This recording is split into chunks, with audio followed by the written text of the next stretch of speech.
Bem-vindos, meus amigos, a mais um estudo do nosso canal, estudo do Espiritismo. Hoje finalizaremos o assunto da reencarnação, obviamente que em se tratando apenas desse item contido na parte quarta da pluralidade das existências do Livro dos Espíritos, né? Porque esse assunto, como nós já sabemos, ele faz parte, ele está relacionado a todos os outros, né? Que nós estudamos praticamente, porque trata do progresso espiritual ao qual todos nós estamos ligados, né? Ao qual todos nós estamos com o propósito de atingir, né? No sentido de nos aperfeiçoarmos cada vez mais. Então, a reencarnação, como nós vimos, né? A frase do nosso instrutor Alexandre no livro Missionários da Luz, a reencarnação é o meio e a educação divina é o fim. Essa frase, né? Ela nos auxilia muito a resumir tudo isso que nós estamos conversando.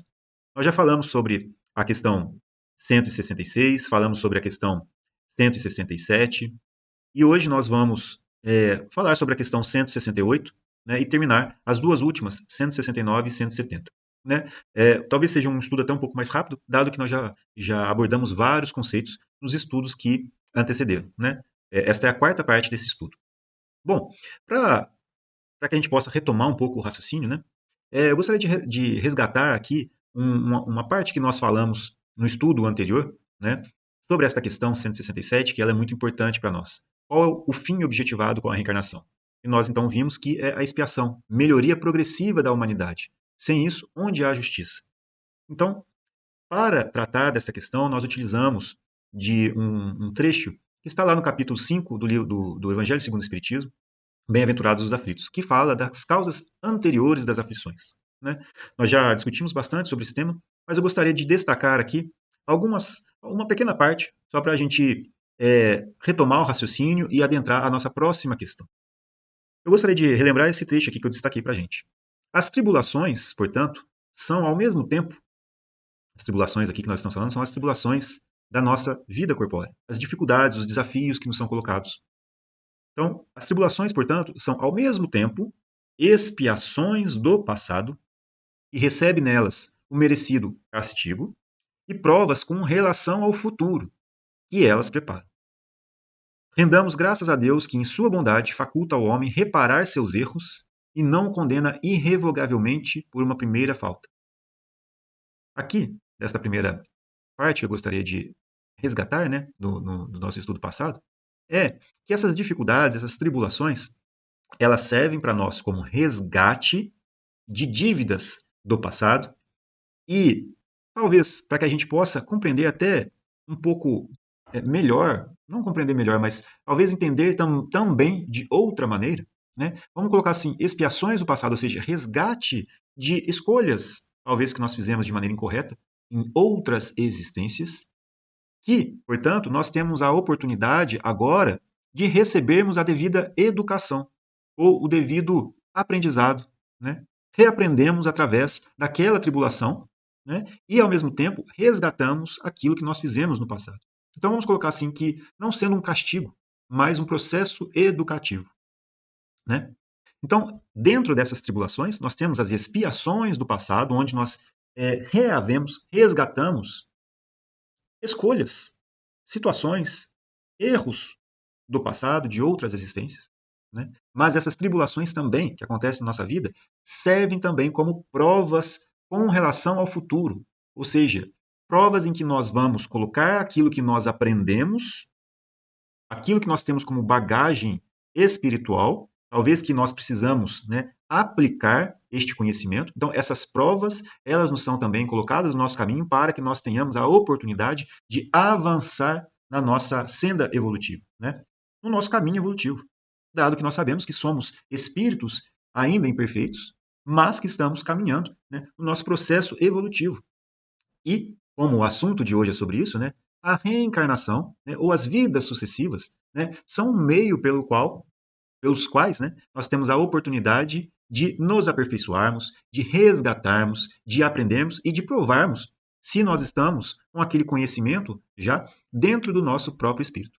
Né? Então, essa frase aqui do Kardec ela é muito importante, porque ela nos faz compreender que Deus é um Deus de amor, é um Deus de misericórdia, e não nos condena eternamente por conta de um erro que talvez tenha sido por ignorância da nossa parte, né? Ou mesmo, né, uma teimosia, vamos colocar assim, da nossa parte em ficarmos em uma determinada posição ou alimentando determinado sentimento, talvez contrário à caridade. Né? Então, rendamos graças a Deus que, em sua bondade, faculta ao homem reparar seus erros e não o condena irrevogavelmente por uma primeira falta. Olha só. Né? E aí continua. Não há crer, no entanto, que todo sofrimento suportado neste mundo denote a existência de uma determinada falta, como nós tínhamos colocado. Muitas vezes são simples provas buscadas pelo espírito para concluir a sua depuração e ativar o seu progresso. Assim, a expiação serve sempre de prova, mas nem sempre a prova é uma expiação.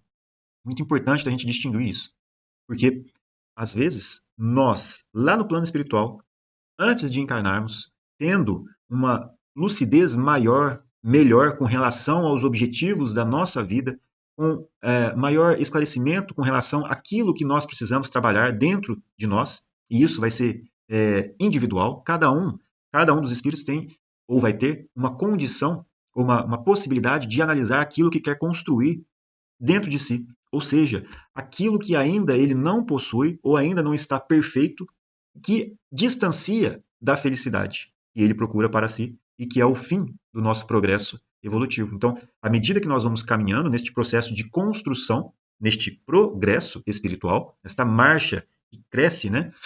A gente vai tendo cada vez mais noção melhor daquilo que falta para a gente construir dentro de nós. Então, lá no plano espiritual, antes de encarnar, ou seja, antes de tomar um novo corpo físico pelo qual o espírito, por um período, né, com começo, meio e fim, ele vai ter a possibilidade de trabalhar aquele conhecimento. Então, ele escolhe provas que vão auxiliar ele a aplicar aquele conhecimento e, passando bem por essas provas, ele consegue se adiantar nessa escala evolutiva. Né? É o que ele está falando aqui. Muitas vezes são simples provas buscadas pelo espírito para concluir a sua depuração e ativar o seu progresso. E aí ele faz essa distinção. Assim, a expiação serve sempre de prova, mas nem sempre a prova é uma expiação.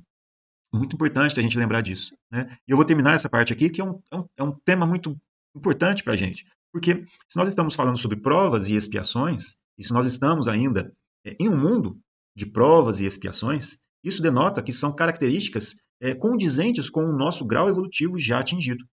Né? E provas e expiações, portanto, faz parte do nosso atual estado em que nós encarnamos e passamos por ela, mas servem como um meio, né, como um fator que nos impulsiona para frente.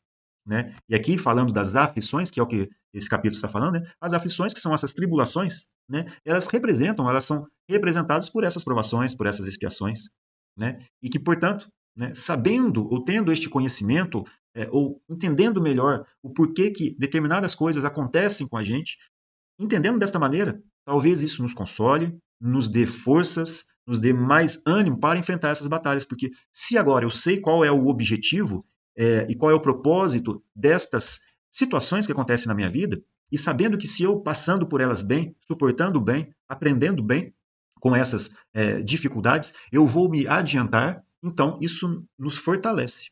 Né? Então é a razão que nos vai aumentar a nossa fé, a confiança, a vontade de querer, que nós então buscamos fazer com que cresça dentro da gente. E aí a gente passa melhor por essas provações. Né? E aí, continuando, né? Provas e expiações, todavia, são sempre sinais de relativa inferioridade, porquanto o que é perfeito não precisa ser provado.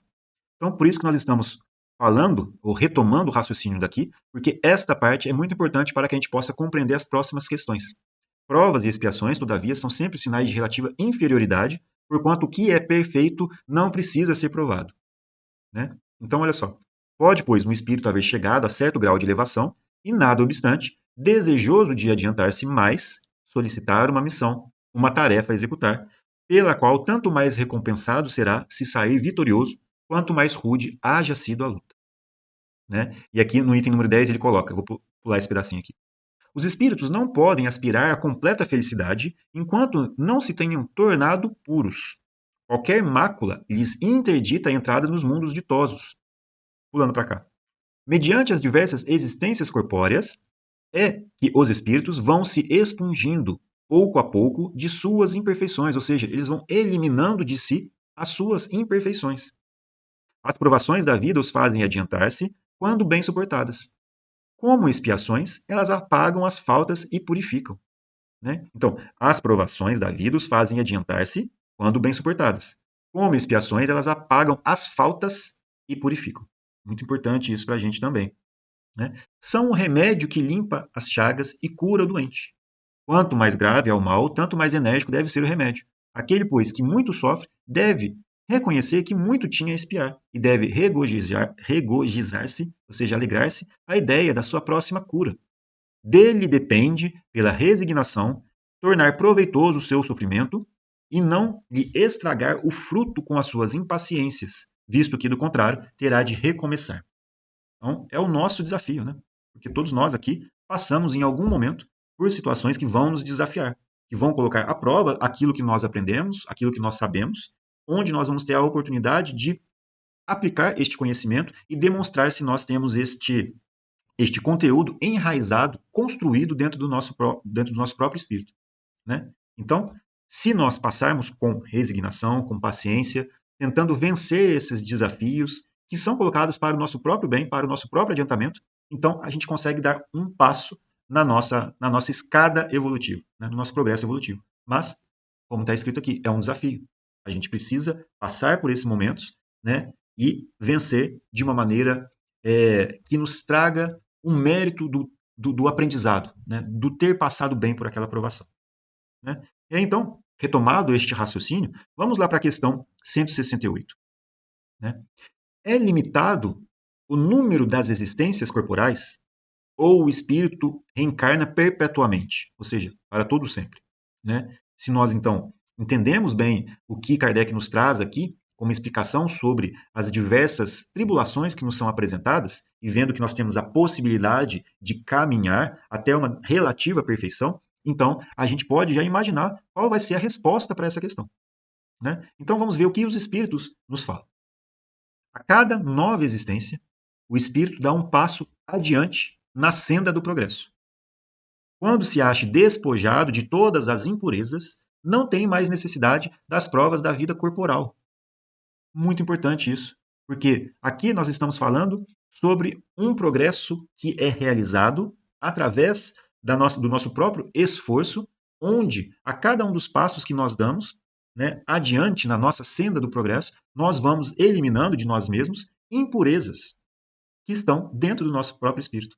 E nós vamos também aprendendo, desenvolvendo os sentimentos, desenvolvendo valores, desenvolvendo a nossa inteligência, desenvolvendo a nós mesmos enquanto espíritos. Né? É esse o processo desta purificação. Né? E quando nós eliminamos, portanto, essas impurezas do nosso próprio espírito, e aqui, por exemplo, nós podemos falar das nossas impurezas morais, ou seja, das nossas mazelas morais, das nossas dificuldades morais, que ainda fazem parte de nós. Né? Aqui nós estamos num mundo de provas e expiações em que o atual nível evolutivo em que todos nós estamos, né, salve poucas raras exceções, condiz com uma necessidade ainda muito grande de despojar ou de eliminar essas mazelas que ainda nós conservamos dentro da gente. Quais são essas mazelas? Né? Frutos do egoísmo, frutos do orgulho, né? E que nós ainda conservamos dentro da gente. Né? Não podemos falar que ainda nós já eliminamos tudo, porque se fosse assim, nós seríamos espíritos puros. Né? E basta um estudo consciente, honesto de si mesmo, basta entre aspas, né? Porque é um estudo, né? Um exercício muito que nos demanda bastante esforço, que nos demanda bastante preocupação, no sentido de nos atentarmos a isso, né? Que nos demanda esforço para nos autoconhecermos. Né? É um esforço que a gente precisa fazer. E quando a gente faz esse trabalho, que vai sendo construído aos poucos, a cada vez mais nós vamos conhecendo a nós mesmos melhor. A cada pouquinho que a gente acaba se conhecendo, né, ou nos conhecendo, nós vamos então identificando coisas que precisamos trabalhar dentro de nós. Né? Seja a impaciência, seja a intolerância, seja situações que vão mostrar para nós o quão orgulhosos nós somos ou quão egoístas nós somos. Né? Mas ao mesmo tempo também nós vamos reconhecendo coisas positivas que nós já construímos dentro da gente. E isso é muito importante porque são coisas que nós também precisamos aprender a valorizar. Né? Elas, sendo colocadas, essas qualidades positivas, a favor dos outros, nos auxilia também, né, a construir para os outros e dentro da gente. né? Nos auxilia a avançar também através do amor. Isso é muito importante de saber também. Eu até separei aqui, olha, uma frase que está lá no livro, né, uma frase não, um pequeno trecho, que está lá no livro Missionários da Luz, pelo espírito André Luiz. Quem fala aqui é o instrutor Alexandre. E ele esclarece para nós o seguinte: as provas de resgate legítimo inclinam a alma encarnada a situações periclitantes e difíceis na recapitulação das experiências. Todavia, não obrigam a novas quedas espirituais, quando dispomos de verdadeira boa vontade no trabalho de elevação. O aprendiz aplicado pode ganhar muito tempo e conquistar imensos valores se, de fato, procura conhecer as lições e pô-las em prática. A justiça divina nunca foi exercida sem amor. E quando a fidelidade sincera ao Senhor permanece viva no coração dos homens, há sempre lugar para o acréscimo de misericórdia a que se referia Jesus em seu apostolado. Né? Onde ele fala isso? Bem-aventurados os que são misericordiosos, porque eles também receberão misericórdia. Né? Então, quando nós reconhecemos essas qualidades positivas, nós nos esforçamos e nós nos aprendemos, e nós aprendemos a nos colocarmos à disposição ou em favor dos outros, exercendo também, né, a caridade, né, para descobrir valores dentro de nós que talvez a gente desconheça. Né? Nós exercendo essas coisas positivas, né, muitas vezes exercendo a misericórdia com os demais, né, através do exercício da caridade, né, nós também receberemos esta misericórdia. Quer dizer, nós conseguimos também apagar dívidas do passado através do amor. É como está escrito lá na primeira carta de Pedro, né? O amor cobre uma multidão de pecados. Então, isso para a gente é muito importante de saber. Não é apenas através do sofrimento que nós podemos resgatar, mas também através do exercício do amor, da caridade. E isso é muito importante de sabermos. Né? Então, essa questão também nos faz pensar de uma maneira um pouco mais palpável para a gente, né? Porque a pergunta foi assim: é limitado o número das existências corpóreas, né? Ou o espírito reencarna perpetuamente? E a gente poderia pensar em números, né? Será que são 1000 encarnações? Será que são 10.000 encarnações? Quantas encarnações são? A gente tem que lembrar de coisas que são muito importantes, né? Nós somos espíritos que têm a liberdade da escolha. Nós temos o livre arbítrio. E nós temos, portanto, a possibilidade de escolher nos esforçarmos mais ou menos. Nós temos a possibilidade de escolher em estacionar, retardando o nosso progresso, ou nos esforçar para adiantar, né, para apressar o nosso progresso. Então, como, sendo nós todos espíritos que temos a oportunidade do exercício da livre escolha, como que nós poderíamos contar e definir um número de existências, sendo que todos são diferentes? Né? Então, a partir desse raciocínio, a gente também já consegue compreender, né, um pouco melhor, talvez, né, esta resposta, né, porque sabemos onde temos que chegar, né, e sabemos que temos a liberdade da escolha de como traçar esse caminho. Então, é difícil de a gente determinar números, diria até que seria impossível, porque esses números são muito variados, são infinitas possibilidades. Então, vamos ver o que São Luís fala para a gente sobre esse tema, que está lá no capítulo número 4 do Evangelho segundo o Espiritismo: ninguém poderá ver o reino de Deus se não nascer de novo. Então, ele fala aqui dos limites da encarnação. E ele responde assim para a gente: a bem dizer, a encarnação carece de limites precisamente traçados, né? Ou seja, de um número ali bem determinado. Né? Se tivermos em vista apenas o envoltório que constitui o corpo do espírito, dado que a materialidade deste envoltório diminui à proporção que o espírito se purifica.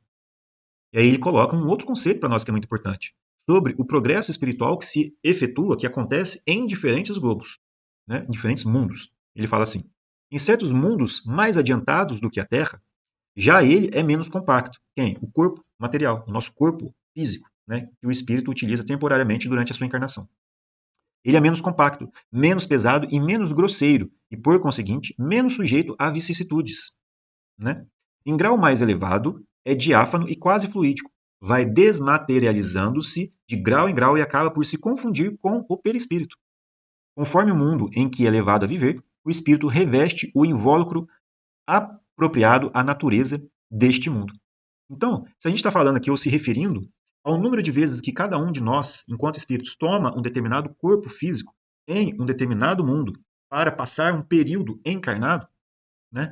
Aqui ele está falando, é difícil a gente dizer não tem como saber quantas encarnações seriam necessárias, ou qual é o limite, porque não conseguimos estabelecer limites para isso, dado que um número pode ser variado, né, ao infinito, porque nós temos a possibilidade de escolha, nós temos a possibilidade de nos esforçarmos mais ou menos, de passar as nossas existências, né, em mundos, ou passar parte do nosso progresso, né, e isso vai acontecer, né, mas quando nós estivermos mais evoluídos, essas evoluções também vão acontecer em mundos em que o nosso corpo material vai ser menos material, à medida que vai se confundindo com o perispírito. E nesse aspecto, é difícil da gente traçar um número ou um limite de encarnações, né?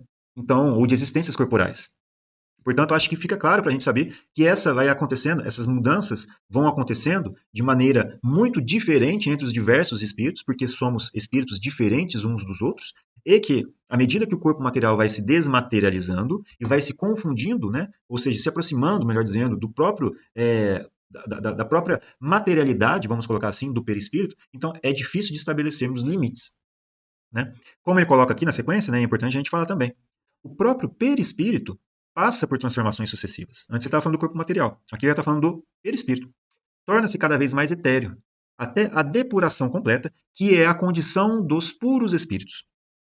Se mundos especiais são destinados a espíritos de grande adiantamento, estes últimos não lhes ficam presos, como nos mundos inferiores. Né? Ou seja, esses espíritos, né, eles não ficam presos ao mundo em que eles estão ali encarnados, como nós, por exemplo, poderíamos ficar presos aqui no sentido de não termos o livre acesso a outros mundos, né? Como é o nosso caso enquanto encarnados. Nós não temos o acesso a outros mundos, a não ser em espírito, né? E aí isso é um outro assunto para um outro momento, né? Então, só pegando aqui, né, onde que eu estava, né? Se mundos especiais, só repetindo, são destinados a espíritos de grande adiantamento, estes últimos não lhes ficam presos, como nos mundos inferiores. O estado de desprendimento em que se encontram lhes permite ir a toda parte onde os chamem as missões que lhes estejam confiadas. Se se considerar, continuando, do ponto de vista material, a encarnação, tal como se verifica na Terra, ou seja, da nossa condição, né, de materialidade da nossa existência corpórea, né, poder-se-á dizer que ela se limita aos mundos inferiores. Depende, portanto, de o espírito libertar-se dela mais ou menos rapidamente, trabalhando pela sua purificação. Aí que está, né, aquela questão que nós falamos sobre, que depende do espírito.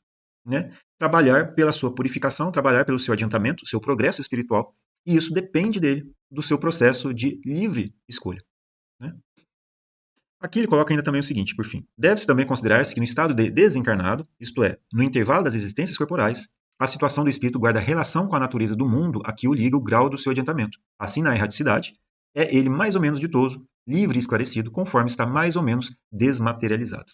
Né? Então, muito esclarecedora essa questão para nós, né? Que nos auxilia a entender que a cada nova existência o espírito progride um pouquinho mais, né? E ele avança nessa cena do progresso dele. Olha só o que o Emmanuel nos fala, né? Esse trechinho aqui, não vou ler esse texto grande não, só um pedacinho.